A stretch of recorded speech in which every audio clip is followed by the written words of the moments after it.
The mainstream sports media continues to insist that when people talk about transgender athletes destroying women's sports, it's not actually a thing that's happening. That never happens. What are you talking about? Despite the fact that we have seen constantly, over and over again, over the last 4 or 5 years, so many men who snap their fingers all of a sudden after living as a man decide they want to identify as a woman and try to compete in women's sports. And it's happening once again, this time in golf. We've talked about this person before, this transgender athlete, this dude who wants to play with women on the LPGA tour. And after consistent failures, it looks like he is getting another opportunity. Transgender golfer Hailey Davidson returning to LPGA qualifying school amid tour's gender policy review.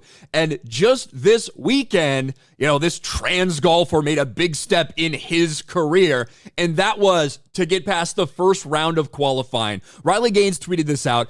Exclusive footage of the male golfer Hailey Davidson at LPGA qualifying school this week. He's vying for the opportunity to advance to the 2025 LPGA Tour. Looks like the mediocre male will be among the top 95 qualifying female golfers to move on today. And here's just a little bit of that.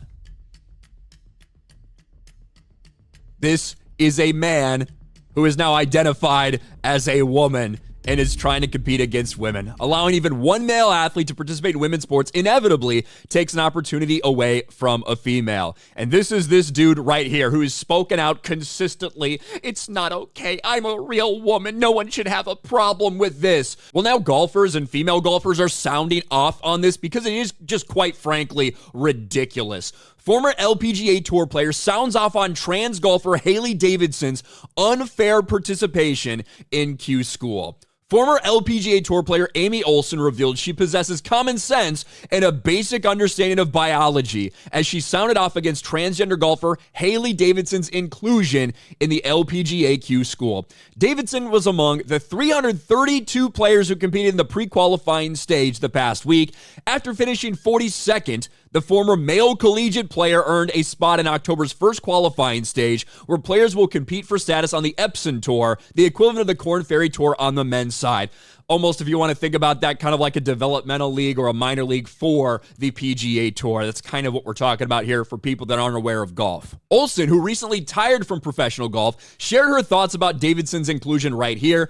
Unfair. These women have worked too hard and too long to have to stand by and watch a man compete for and take their spot. The only fair path forward is a policy based on sex, not gender. And obviously what that means is these people who just try to change their gender willy-nilly, who live their entire lives as a dude, they have some mental illness or some deranged, disgusting fetish, and they decide, hey, I'm going to actually identify as this. People like Leah Thomas. It is true. This is so disturbing and disgusting. And right now, the LPGA Tour is reviewing its current guidelines. They're going to review it by the end of 2024. It will be implemented by the 2025 season. So there's a possibility that even if this freak, even if this degenerate fuck actually does get on tour, there is a chance the LPGA will disqualify him. But who knows? It could be left up to that. It could be left up to them to eventually make that decision. But there's also a chance that this weirdo will actually be competing at some point in time in the LPGA against actual women. Let me know your thoughts about this in the comments section below. Smash a like button, subscribe to the channel, ring the bell for notifications, share this video out there, and I'll talk to you later.